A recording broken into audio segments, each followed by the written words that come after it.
بسم الله الرحمن الرحيم تبارك الذي بيده الملك وهو على كل شيء قدير الذي خلق الموت والحياة ليبلوكم أيكم أحسن عملا وهو العزيز الغفور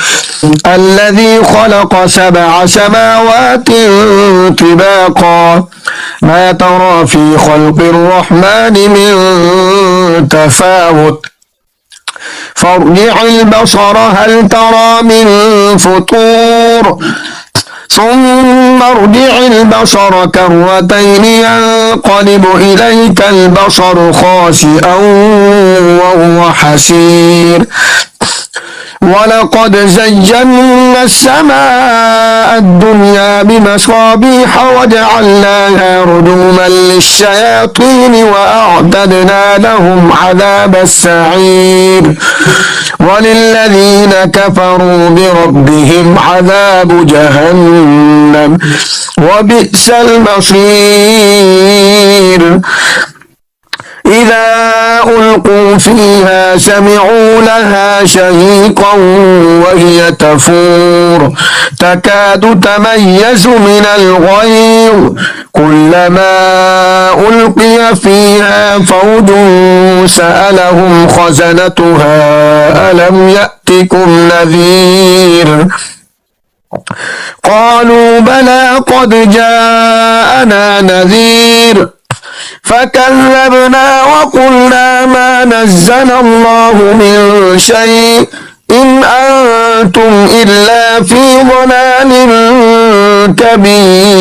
كبير وقالوا لو كنا نسمع أو نعقل ما كنا في أصحاب السعير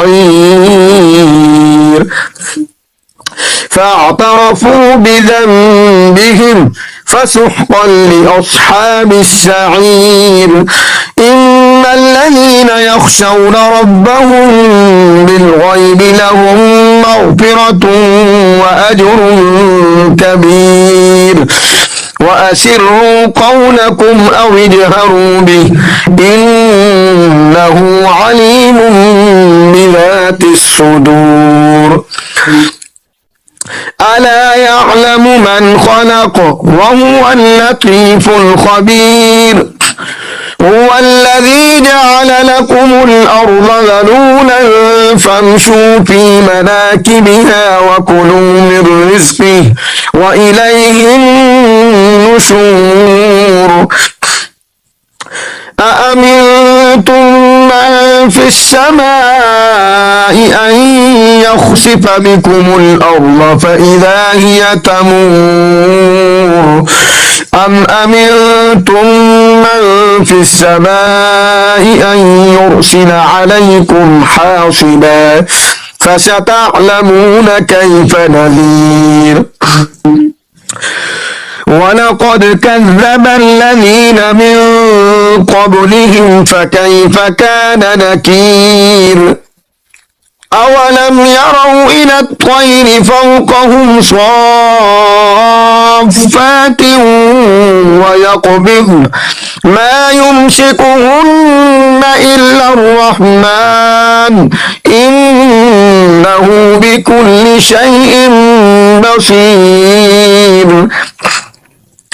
أمن هذا الذي هو جند لكم ينصركم من دون الرحمن إن الكافرون إلا في غرور أمن هذا الذي يرزقكم إن أمسك رزقه بل لجوا في عتب ونفور أفمن يمشي مكبا على وجهه أهدى أمن يمشي سويا على صراط مستقيم قل هو الذي أنشأكم وجعل لكم السمع والأبصار والأفئدة قليلا ما تشكرون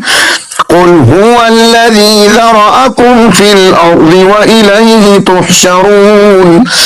ويقولون متى هذا الوعد إن كنتم صادقين قل إنما العلم عند الله وإنما أنا نذير مبين فلما رأوه زلفة سيئت وجوه الذين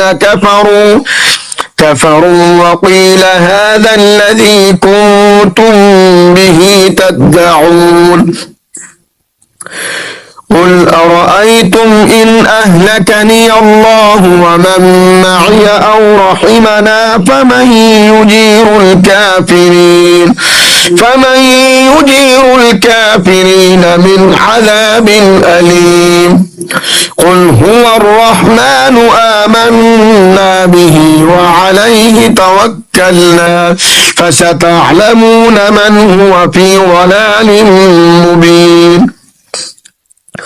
قل أرأيتم إن أصبح ماؤكم غورا فمن يأتيكم بماء معين